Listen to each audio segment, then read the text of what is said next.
출구 없는 극단 정치, 여기서 문을 열겠습니다. 구교영의 정치 비상구 시작합니다. 안녕하십니까, 구교영입니다. 네, 안녕하십니까. 네, 안녕합니다. 우리 MC 장관님 인사해야 되는데. 네, 아유, 네. 의원님 먼저 하셔야죠. 예. 아니 요즘 얘기 들어보면은 홍장원 차장이 워낙 이렇게 뜨고 있다 보니까 네. 본명으로 어디 예약하기 좋을 것 같아요. 여기저기서 전화 왔습니다. 아 진짜로? 예. 예. 처음에 이제 막 올라올 때는 정치에 관심 없었던 분들은 너 뭐 사고 쳤냐고, 왜 이렇게 기사에 네 이름이 올라오냐고 전화 왔었는데, 요즘은 그 홍장원 차장 멋있다는 얘기를 왜 저한테 하는지 모르겠어요. 아 저는 시험 삼아서 그 평양냉면집 한번 예약 한번 해보세요. 어떤 반응이 오는지. 아, 생각 안 해봤는데 해봐야겠네. 그러니까 재밌는 반응이 올 것 같다는 생각이 듭니다. 오늘 방송 시작해 보도록 하겠습니다. 12.3 비상계엄 당일 계엄군이 국회 본관 건물 전기를 일부 끊었던 사실이 드러났습니다. 윤석열 대통령 측 주장처럼 계엄군이 국회에 질서 유지차 온 게 아니라 계엄 포고령에 적힌 정치활동 금지라는 목적을 달성하기 위해 왔다는 증거인데요. 월요일 탄핵 전국 1부에서 함께 이야기 나눌 분을 소개합니다. 민주당 박지원 의원 나오셨습니다. 예, 안녕합니다. 아니 네. 그 의원님 네. 보니까 오늘 윤석열 그 지지자들이 한 30여 명 정도가 종로구에 있는 문영배 그 헌재 소장 댁 네. 그 집 앞에 찾아가서 시위를 했답니다. 말이 되는 짓거리입니까? 음. 헌법재판소는요, 전 세계에서 우리나라 헌법재판소를 진짜 존경하고 좋아합니다. 그런데 집 앞에까지 쫓아간다? 이게 말이 안 되죠. 아 그게 뭐 사실 예를 들면은 정치인들 집에 가서 뭐 이렇게 하는 것까지 이해를 하겠는데 예를 들면 총선 때 뭐 당락을 두고 공천 과정에서 그런 건 이해하겠는데 네. 어떻게 보면 헌법기관인 헌재 소장 집 앞에 가서 찾아가서 CCBB를 잘못된 방식으로 가려달라고 한다는 거는 굉장히 큰 위협이고 잘못된 거 아니겠습니까? 아니, 어떻게 됐든 사법부를 공격하는 것은 윤석열 정부의 장기 중에 하나인 것 같아요. 서부지법 공격해가지고 그 판사 네. 찾으러 다닌 것. 음. 이것도 문제인데 음. 헌법재판소 소장 댁을 집으로 찾아가서 그러한 행패를 부리는 것은 진짜 대한민국이 법치국가라고 하면 엄벌에 처해야 됩니다. 네. 작전 회의하는 모습도 영상에 담겼는데, 이야기 나누는 내용을 들어보니까 이렇게 우리가 시끄럽게 해서 동네 주민들이 문영배 재판관을 싫어하게끔 만들고 동네 평판을 안 좋게 만들어야 된다. 네. 이런 식의 작전 회의하는 게 또 영상에 담겼어요. 아 게다가 그 앞에도 보면은 네. 문영배 대행이 달지도 않은 댓글을 허위로 만들어가지고 그걸 네. 심지어는 국민의힘의 공당의 대변인 스피커가 돼가지고 네. 여기저기 전파한 거 아니겠습니까 이게? 박민영 대변인. 네. 심지어 국민의힘에서 가짜뉴스 대응팀의 단장을 맡고 있습니다. 가짜뉴스 생산 팀장이고. 그러니까요. 네. 정확한 표현이십니다. 네.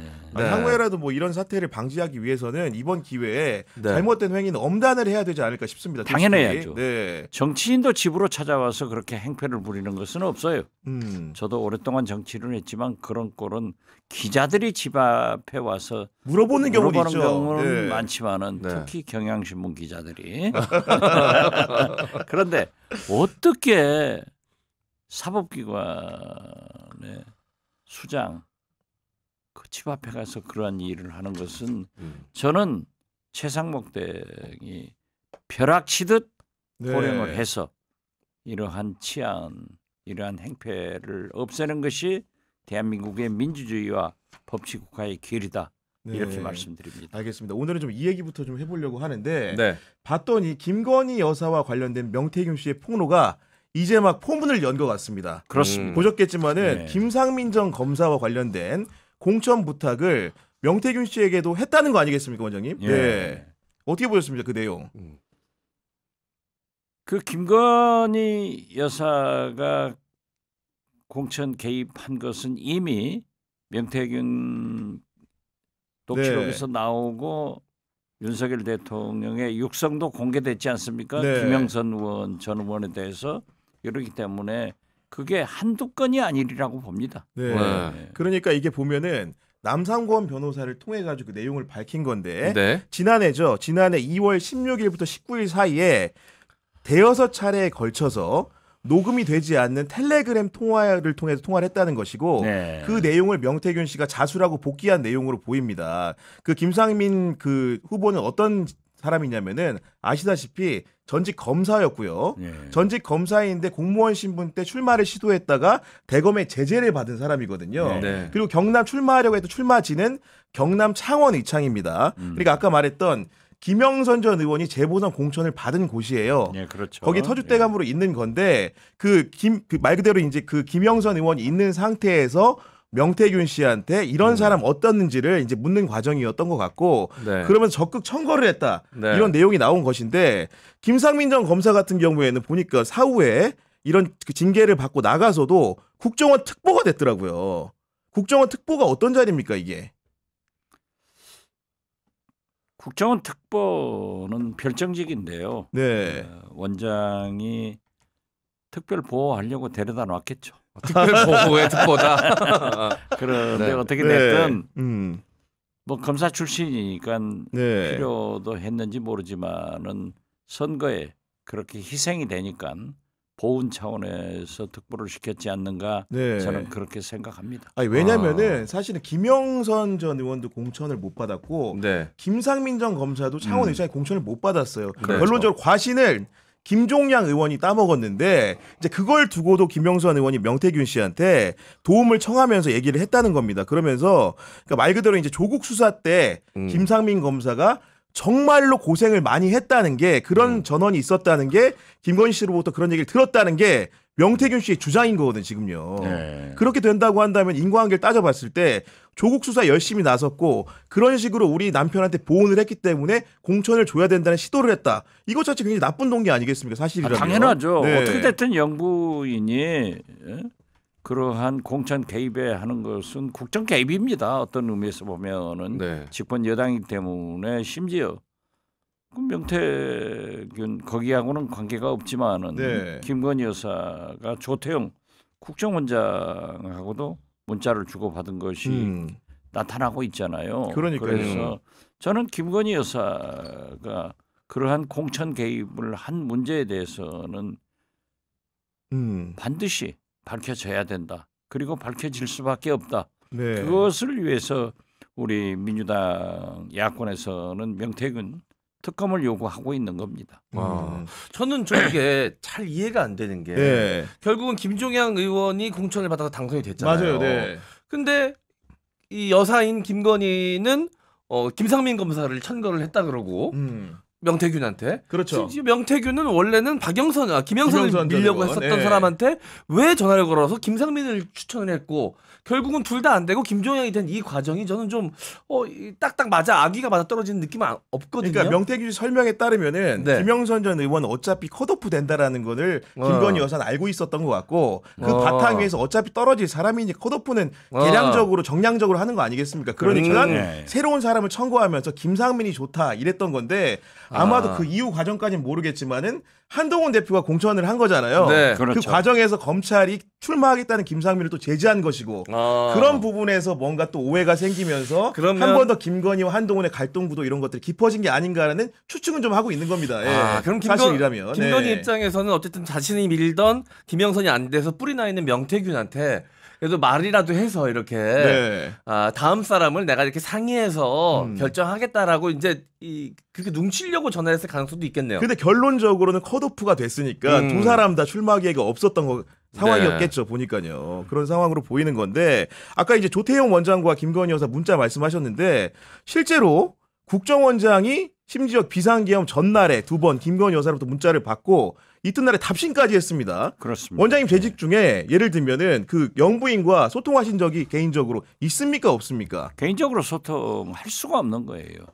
그러나 대통령께서 해외 순방을 한다 할 때는 국정원에서 그 자료를 만들어 주거든요. 네. 그러니까 영부인이 미국을 가신다 하면은 지엘 바이든 여사는 어떤 분이고 어떻다 하는 것을 심지어 동영상으로도 제작을 해서 참고 자료는 정식 공로를 통해서 보고를 하지만 네. 그렇게 문자 오고 이런 건 없죠. 영부인이 할 일이 아니에요, 그것은. 아니 그리고 영부인이 기본적으로 공식적인 업무 개선에 있는 사람도 아니고 특히나 정보기관의 수장한테 문자 보낼 일이 뭐가 있습니까 도대체? 글쎄요. 네. 어떤 내용으로 좀 추적을 해봐야 될까요? 그것은 제가 뭐 수차 얘기를 네. 했지만은 대통령 김건희, 윤석열 영부남 그런 관계니까 했을 수도 있겠죠. 네. 김건희 대통령이니까. 아니 그리고 이제 조태영 국정원장이라는 사람이 여러 사람들이 간과하는 게 있는데 네. 그냥 레코드만 살펴보더라도 이분이 공무원만 하다가 이제 예를 들면 원장이라든가 이렇게 쉽게 얘기해서 이런 장관 자리를 차지한 게 아니고 원래 국민의힘에서 공천받은 국회의원 출신 아닙니까? 20대 때. 국민의힘 비례대표 네. 있다가 주미 대사라고 가고 그렇죠. 네. 또 몇 개월 있다가 안보실장으로 오고 또 몇 개월 있다가 이 국정원장을 했는데요. 네. 윤석열 정부 2년여간 직책이 3번 바뀌었어요. 네. 그래서 저는 비례대표에서 주미대사로 간 것은 외교관 출신이니까 이해되지만은 주미대사가 또 몇 개월 만에 안보실장으로 오는 것, 안보실장에서 국정으로 오는 것 참 이례적이죠. 네. 그러니까요. 예. 그러니까 본인이 아무래도 이제 심지어는 그 어떻게 보면은 특정 정당의 네. 여당의 비례대표 후보였기 때문에 홍장원 전 차장의 정치색을 탓할 게 아니고 본인은 아예 대놓고 여당이었던 사람 아닙니까 지금? 당연하죠. 네. 당연하죠. 예. 그리고 홍장원 지금 제 1차장은 어떤 의미에서 보면은 만약에 국정원이 이번 내란에 나섰다고 하면 네. 물론 실패는 하겠지만은 굉장한 후유증이 남아 있었을 거예요. 그렇기 때문에 국정원은 제가 국정원장 한 사람으로 구체적으로 얘기할 수 없지만은 뭐 참수부대 같은 것도 뭐 여러 조직이 있는데 네. 그러한 분들이 만약에 이번 내란에 참가했으면 네. 얼마나 끔찍한 일들이 일어났을까.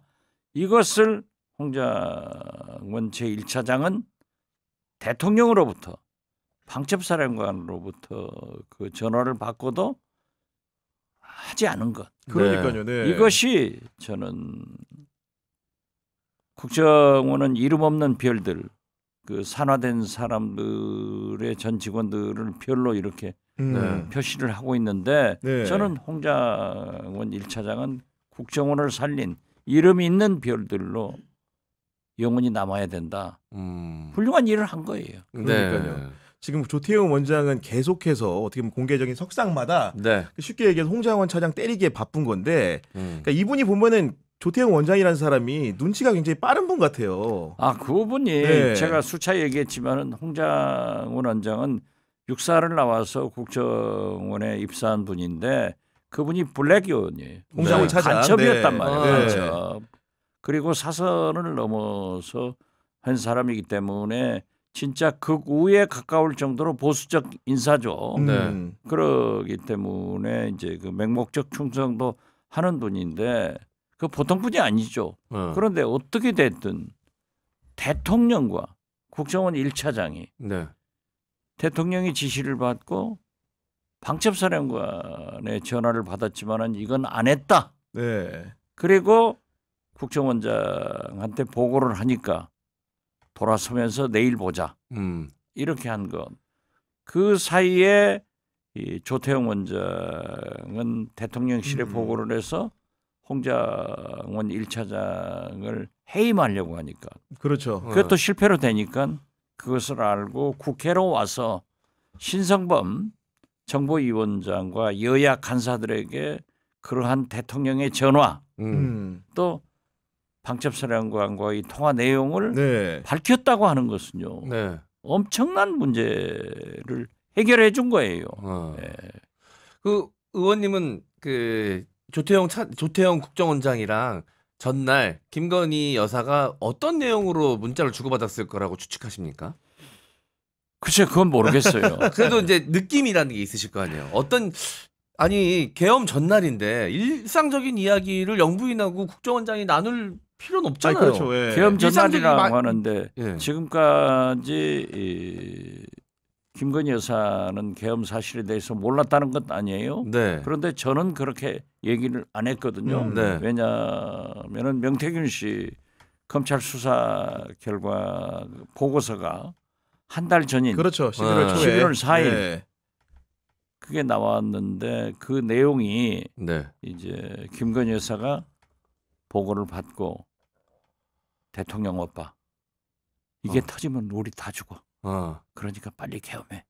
해서 계엄했다. 네. 제가 그 주장을 했는데 최근에 네. 그러한 정황이 많이 보도가 되고 네. 그 사실로 밝혀지는 것 아닌가.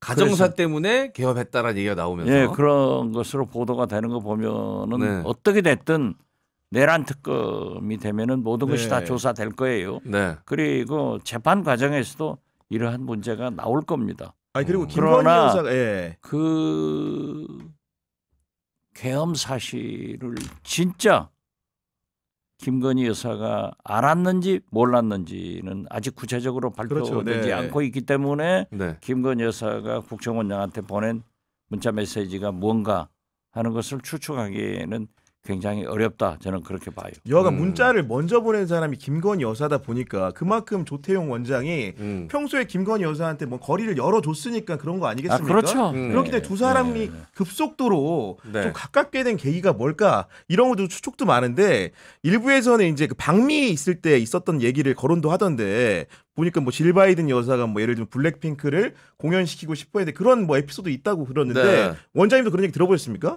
그건 제가 맨 먼저 얘기를 했을 거예요. 질 바이든 여사의 백악관 네. 영부인 비서관실에 한국 교포 네. 여성이 있었어요. 네. 그 어머님이 서울에 오셔서 제가 만나서 식사도 함께 한 적이 있는데 네네. 그분이 그런 얘기를 하시더라고요.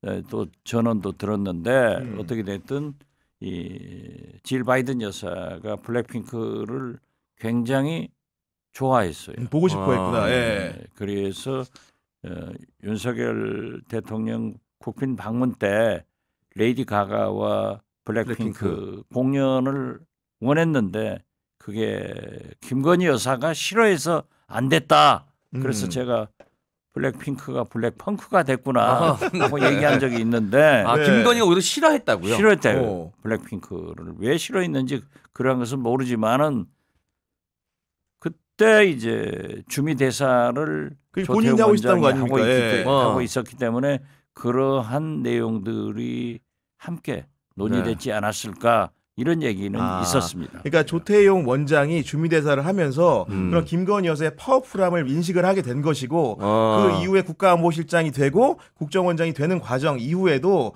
아마도 잘 챙기는 계기가 됐을 것이다. 이런 식의 취지의 말씀이신 그렇죠. 거죠. 그런 추측인데 또 김건희 여사가 보통뿐 아니잖아요. 네. 또 국정원장 하니까 네. 누구 또 알아볼 일도 있고 뭐 좀 조사해봐라 하는 수도 있는 건데 네. 지금 현재 국정원법이 문재인 정부에서 개혁되면서 서훈 전 안보실장이 네. 국정원장을 하고 후임으로 제가 했잖아요. 그래서 법과 제도로 완전히 국내 정보 수집 분석을 못하고 정치 개입을 하지 못하고 그리고 대공 수사권은 이미 경찰로 넘겨졌고 더 중요한 것은 국정원에서 부당한 불법적인 지시에 명령 지시를 받았을 때는 거부할 수 있다.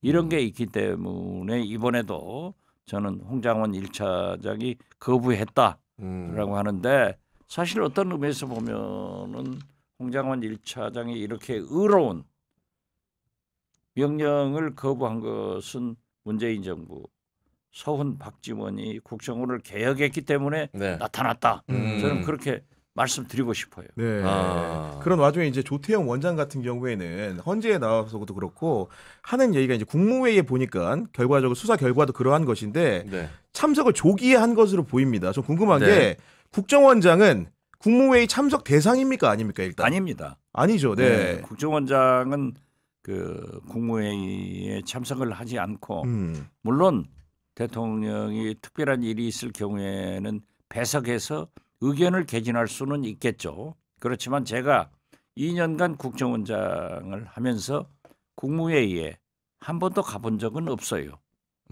그래서 왜 이례적으로 갔는가? 그리고 그게 사실 국무회의가 아니잖아요. 우리가 그렇죠. 지금 편의상 네. 국무회의 하지만은 한덕수 총리 같은 분은 국무회의가 아니고 간담회 수준이었다. 간담회 수준이었다. 네. 몇 사람 모여가지고 했는데 거기에 국정원장이 갔단 말이에요.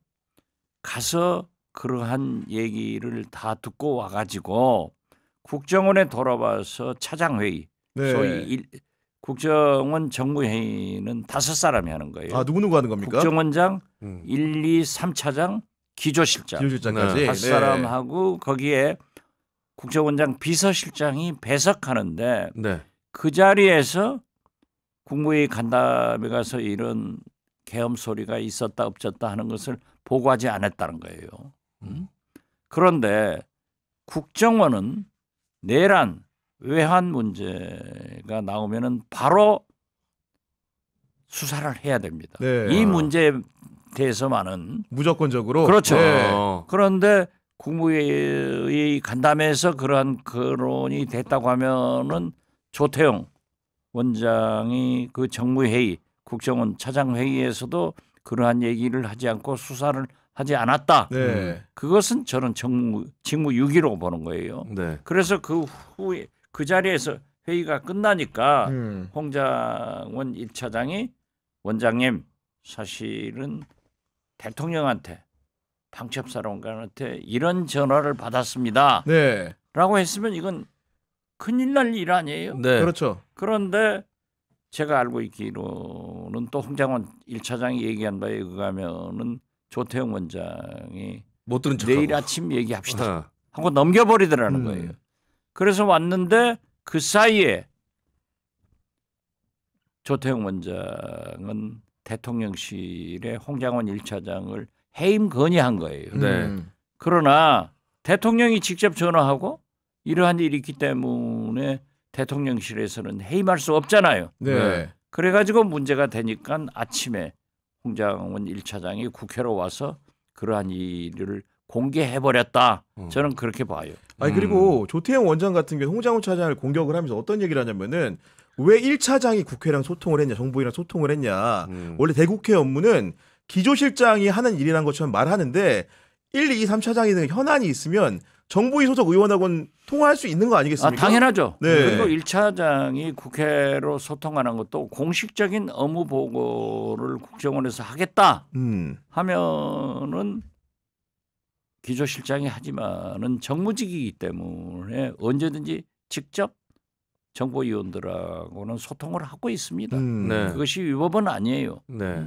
아니 그리고 조태용 원장이 또 뭐라고 얘기했냐면은 굉장히 윤석열 대통령의 주장입니다. 하면서 조태용 원장 관계에 대해서 조태용이 당일에 계엄 당일에 미국에 있는 줄 알았다는 취지의 주장을 하고 있는데 그러게요. 솔직히 원장의 그런 거취 같은 경우에는 굉장히 중요한 사안이기 때문에 대통령이 한국에 있는지 미국에 있는지 한국에 누구랑 저녁 먹었는지 다 압니까 모릅니까 솔직히. 그건 대통령이 국정원장이 미국 갔다는 것을 모른다고 하면은 대통령이 바보죠. 네. 대통령이 바본 거예요. 그러니까요. 그리고 지금.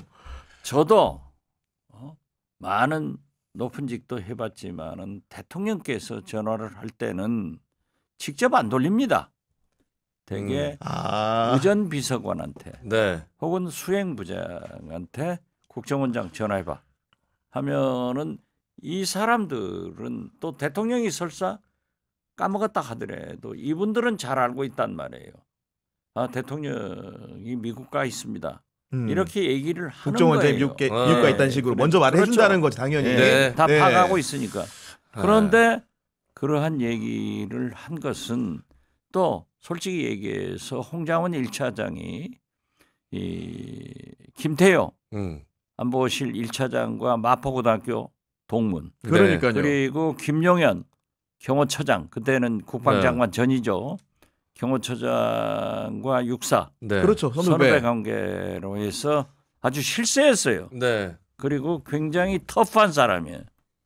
홍장원이. 네. 그래서 그때는 이 조태용 원장이 외교관 출신이기 때문에 좀 심약하니까 자기가 국정원장을 하겠다 해가지고 많은 권세를 부리고 있던 건 사실이에요. 그래서 저는 일기 김규현 이 국정원장 예. 외교관 출신으로 좀 엉망으로 만들었기 때문에 조태용 원장이 성공하기를 바래서 좀 홍장원 1차장한테 견제를 해야겠다 했을 때 대북 공작금 유용 사건이 제가 제보를 받았어요. 네. 네. 그래서 정보위에 나갔을 때 저는 홍장원 1차장을 모르죠. 네. 거기 와서 이제 처음 본 거죠. 그래서 제가 대북 공작금 유용 사건이 뭐냐 이렇게 4급 과장 여성 과장이 그걸 물으니까 다 까버리겠다 해서 원장이 덮었다 했더니 조태용 원장이 또 자기 비서실장이 거기에 관련이 돼가지고 인사조치를 했어요. 네. 그런데 인사조치 된 그 사람이 이번에 이 최상목 대행체제하에서 1급 부서장으로 승진을 시켰더라고요. 그러면은 이것도 잘못된 인사죠. 네. 어떻게 됐든 그래서 제가 이 홍장원 1차장한테 직접 물은 거예요. 네. 네.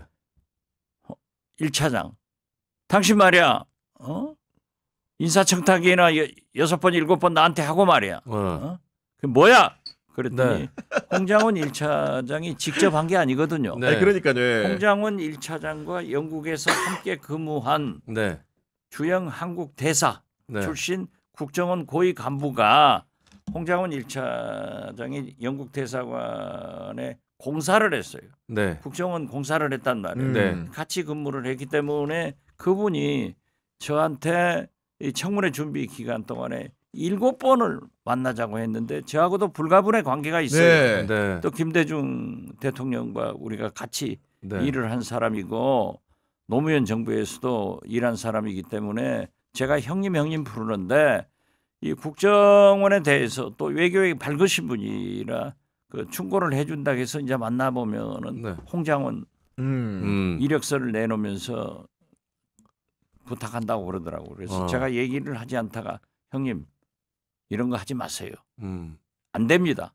하고 거절을 했더니 그 다음에 얘기를 안 했어요. 네. 네. 그런데 내가 그 얘기를 했더니 홍장원 1차장은 아는지 모르는지 자기는 부인하더라고요. 네. 그걸 들어가지고 조태용 원장이 교묘하게 말 바꾸는 그러니까. 거죠, 살짝. 그 홍장원 1차장이 나하고 내통하는 직접을 해서 사람처럼. 그렇죠. 네. 이렇게 얘기를 했는데 홍장원은 아니고 그분이 했다. 음. 그래서 제가 이제 그 대북 공작직 자금 유용 사태를 질문하니까 중요한 거니까 오늘 정보위에서 여러분 앞에서 얘기할 수는 없고 제가 의원님을 별도로 대면 보고하겠습니다.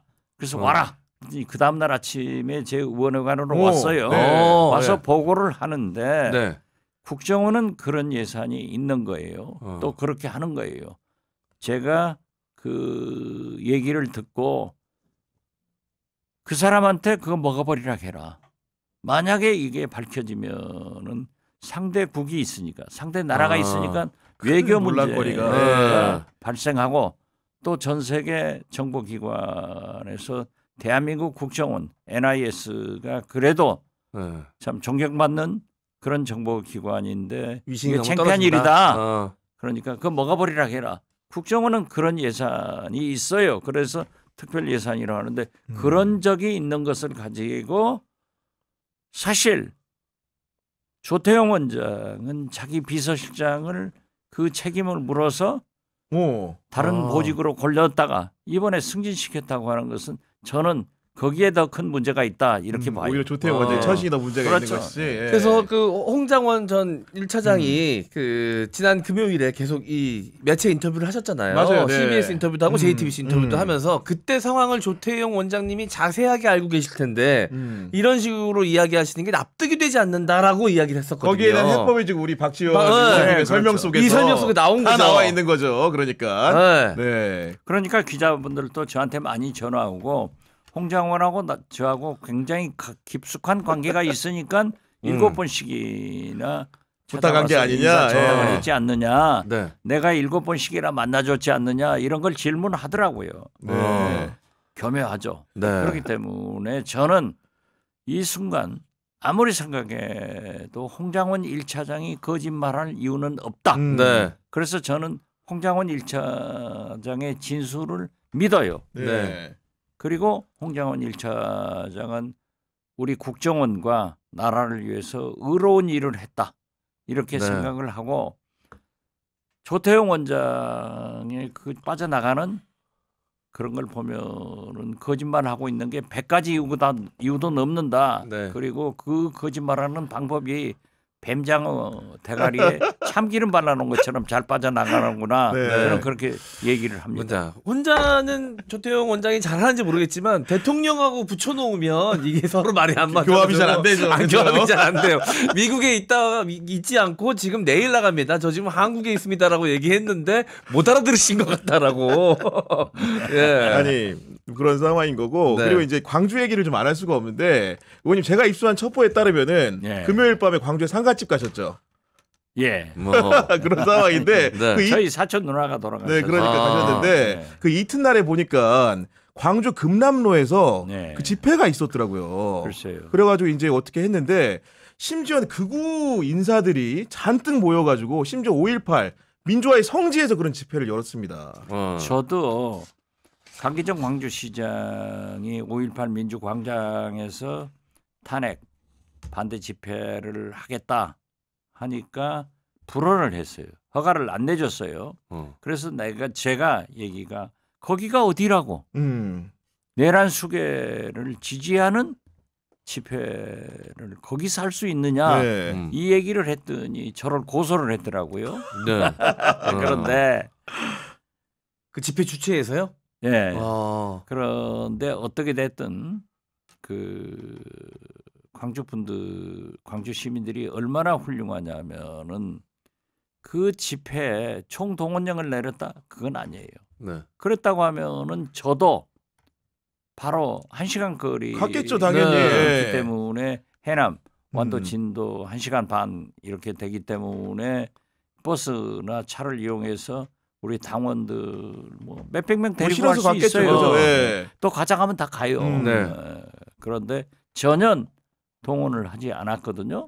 그런데 저는 참 광주 시민들이 냉정하게 별로 그렇게 보지를 않다가 네.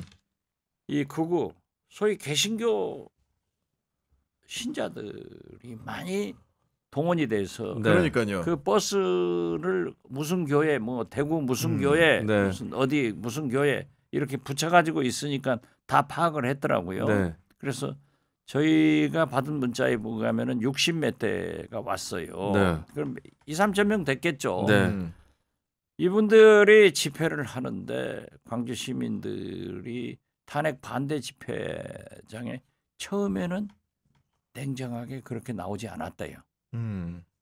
그런데 반대 집회가 10,000명이 모였다 하니까는 오후에 순식간에 광주 시민들이 2만 명이 모였다는 거예요. 네. 딱 배가 모여서 질서정연하게 충돌 없이 한 것은 네. 진짜 5.18 때 하나도 충돌 사건이 없이 총을 가지고 있었지만은 유혈 사태가 없이 된 그러한 광주 시민군의 시민의 정신이 네. 민주 정신이 딱 나타났다라고 네. 했는데 야 오후에 2만이 나왔다. 네. 그런데 사실 노무현 대통령이 당선될 때 이제 공소시효 지났으니까 말씀드립니다. 네.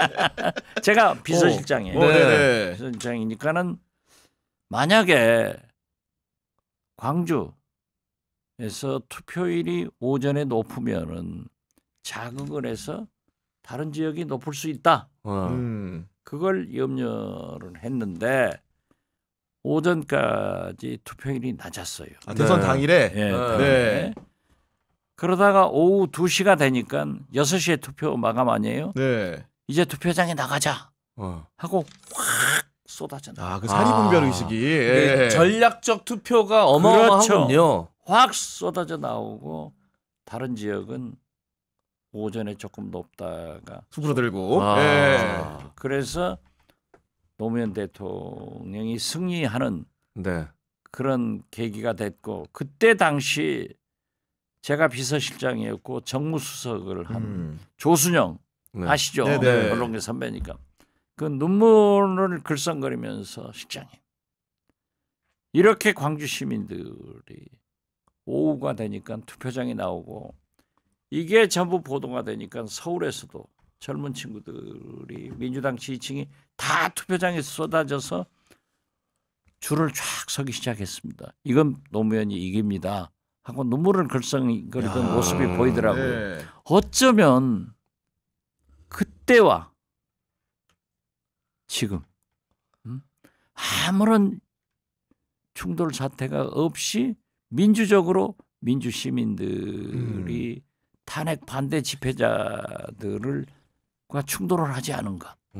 그리고 동원된 전국 비상 다 동원이죠. 전국에서 온 사람들이 10,000명이라고 하니까는 확 쏟아져서 배로 2만을 딱 채우는가. 이런 걸 보고 그때하고 똑같은 역시 민주 성지이고 민주 시민이다. 존경할 수밖에 없다. 이런 생각이 아니 끝으로 나더라고요. 하나만 여쭈면은 현재 탄핵 심판이 막바지다 보니까 조기 대선 분위기도 지금 무르익고 있는 상황이고 네. 아까 말씀하신 것처럼 우리 호남에 특히 광주 시민들의 선택이 굉장히 중요해 보이는데 실제 이번 대선에서 호남 민심의 향배는 좀 어떤 방향으로 형성이 되고 있는 겁니까? 제가 일주일 전에 광주에 가서 광주 언론 정치부장들 9분하고 얘기를 했어요. 어제는 광주 언론사 편집보도국장 10분하고 얘기를 나누었는데 네. 물론 언론인들은 좀 비판적 시각을 가지고 있잖아요. 과연 탄핵에 대해서는 의심하지 않더라고요. 그런데 이거 잘못하다가 시민들은 전라남도 도민들은 윤석열이 다시 나오는 거 아니야? 이렇게 의심하고 있는데 어떻게 보느냐 저한테 그런 의견을 물었고요. 지금 현재 이재명 대표가 압도적 지지를 받고 있는데 이러한 비호감도가 높다고 하니까 어떻게 되겠냐 이런 얘기를 물어서 제가 이재명 이외에 대안이 있느냐 지금 3년여간 한 번도 이재명 대표가 자기 대통령 후보의 빠진 적이 여론조사에서 1등을 놓쳐본 적이 없고 지금은 3배 4배가 높지 않느냐. 그러면은 이재명 대표 비호감도가 있는 것도 잘 알고 있다. 그렇다면은 내란 세력한테 투표할 거냐? 아 그건 안 된다. 그러면 대안이 누구냐? 대안이 있느냐? 네. 아 그것도 없다. 그러면 이재명 대표가 되지 않느냐라고 얘기를 하면서 그러한 비호감도 얘기를 해서 아 그러면 내가 나가랴? 내가 나가면 어때? 했더니 정치 부장들은 9명 중에서 2명이 좋다. 아 나오라고 박수를 쳐주고 편집국장 10명 중에서 서너 분이 아 그거 할만하다고 그 얘기를 했는데 제가 나오는 것으로 기사를 썼더라고요. 그래서 저도 그냥 느닷없이 대통령 출마를 고려하는 사람으로 됐는데 제가 볼 때는 탄핵에 대해서 확실한 대란이기 때문에 탄핵은 인용된다. 그리고 지금부터 90일 아니에요? 이 90일 동안에 그래도 최고의 개혁은 민주당으로의 정권 교체 그리고 그 후보는 이재명이 국민의 지지를 가장 많이 받고 있기 때문에 된다. 이런 해석을 하더라고요. 그리고 실제로 제가 지금 지난 주말까지 선거 끝나고 45번째 금기 원래를 했습니다. 한 번도 받지 않았어요. 네. 해남완도, 진도, 목포, 광주 이러한 곳에서는 압도적으로 이재명 대표가 대통령이 된다 하는 생각을 가지고 있고 지지를 보내고 있다. 이렇게 말씀드립니다. 알겠습니다. 정치부상구 1부에서는 박지원 의원과 함께 국정원 상황, 호남 상황, 이모저모를 살펴보는 시간을 가졌습니다. 지금까지 박지원 의원님과 함께했고요. 오늘도 출연해 주셔서 너무 감사합니다. 감사합니다. 네. 감사합니다.